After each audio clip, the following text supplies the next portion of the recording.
Assalamualaikum warahmatullahi wabarakatuh. Waalaikumsalam. Selamat malam pada teman-teman semuanya yang hadir untuk sharing yang kedua. Pertama kita adakan di tanggal 2 Juni.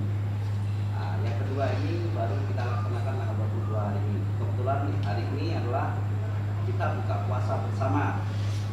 Dengan PH Bitcoin ini akan melanjutkan daripada PHP kita. Selama ini teman-teman sudah kontribusi mengenai PH-PH yang sudah berjalan. Ada yang besar, ada yang kecil. Semuanya itu adalah merupakan komunitas MM untuk melakukan PH.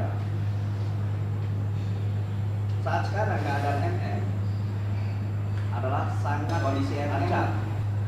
Sudah sangat baik, bisa mendapatkan satu pertemuan home sharing ini. Begini Pak Kuku, saya member dan partisipan yang dari 2013 sampai saat ini teman-teman yang lain itu nyangkutnya di Mapulama. Jadi mereka itu perlu bukti, bukan janji-janji aja kapan Mapulama cair-cair dan cuma nanya angan-angan. Tapi saat sekarang ini udah hampir 4 tahun Mapulama itu tidak cair-cair. Tadi mohon solusi kepada Bapak bagaimana kedepannya ini supaya partisipan yang lain itu bisa ikut, bisa bergabung lagi dengan MM itu bisa jaya dengan adanya bukti bahwa berbicara lama dan posisinya juga manajer. Kalau posisi lama itu manajer dan sering juga membuat pertemuan dengan para partisipan, rekan-rekan saya. Intinya mereka tetap bertanya Mafrul dipercayakan manajer kah namanya, apakah namanya, susah untuk menjawabnya karena awalnya dibilang akan cair. Jadi restart pertama ada info lagi ini tidak akan lagi ada restart karena kan biasa restart terjadi pas puasa, momen begini, momen suasana seperti ini restart. Kita di lebaran perlu dana, jadi partisipan dengan kita udah memberitahukan ini nggak akan restart lagi, akan cair lagi, mereka ikut lagi. Setelah dua tiga kali kita terjadi restart ya, ini kita mereka tetap menanya, ini kalau kami lagi meng-GHK lagi, apa akan terjadi restart atau akan cair lagi? Bingung jawabnya.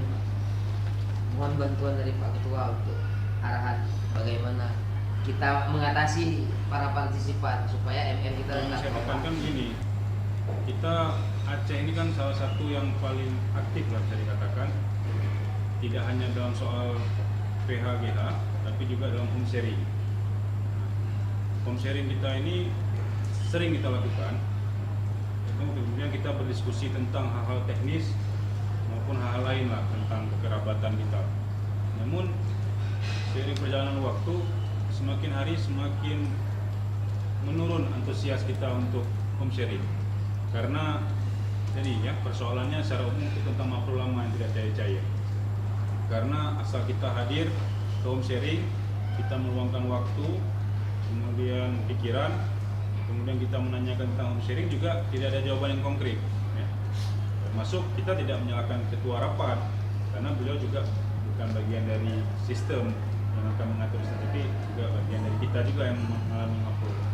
Namun besar harapan kami bahwa orang-orang yang memiliki akses ke Jakarta, tentunya ke sistem, itu bisa mengadvokasi ini ya, memberi kejelasan bagi kita bahwa kapan Mafrul lama itu dicairkan, mekanismenya seperti apa.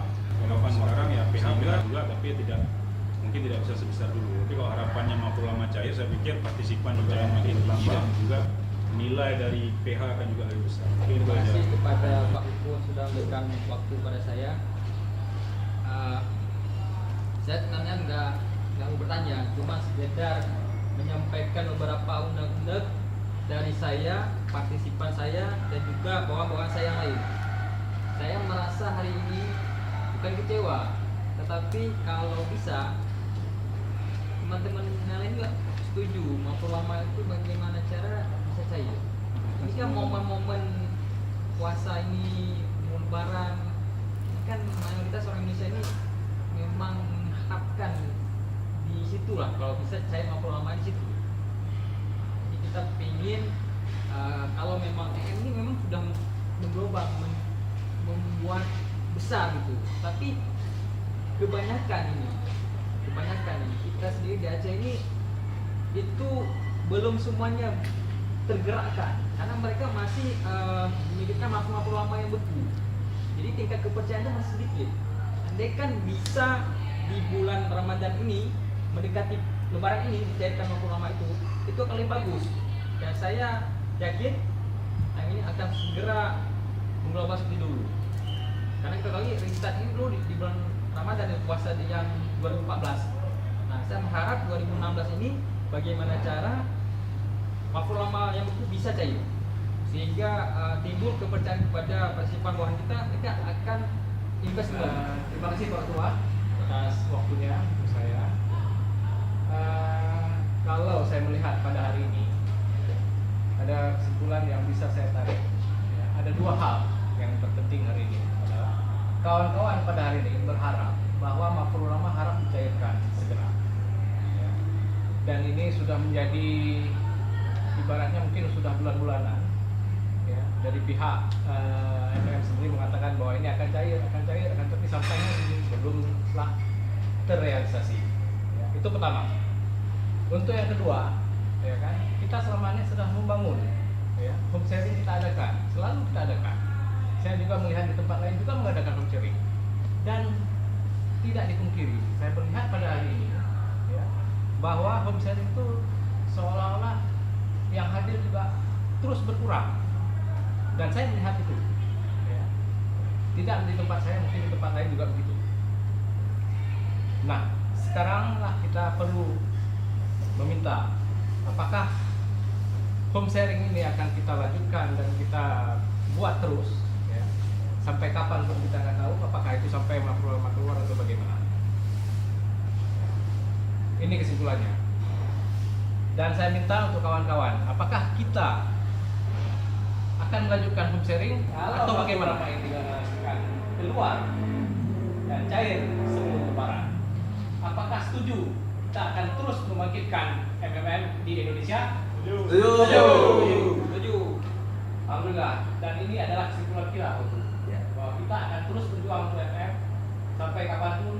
Kalau memang janji-janji yang disampaikan oleh pusat bisa terrealisasi. Mudah-mudahan ini dengan pertemuan ini ada hikmah dan manfaat, ya, bisa didengar oleh CRO atau admin yang ada di Rusia. Saya pikir itu dari saya. Sekian, assalamualaikum warahmatullahi wabarakatuh. Waalaikumsalam.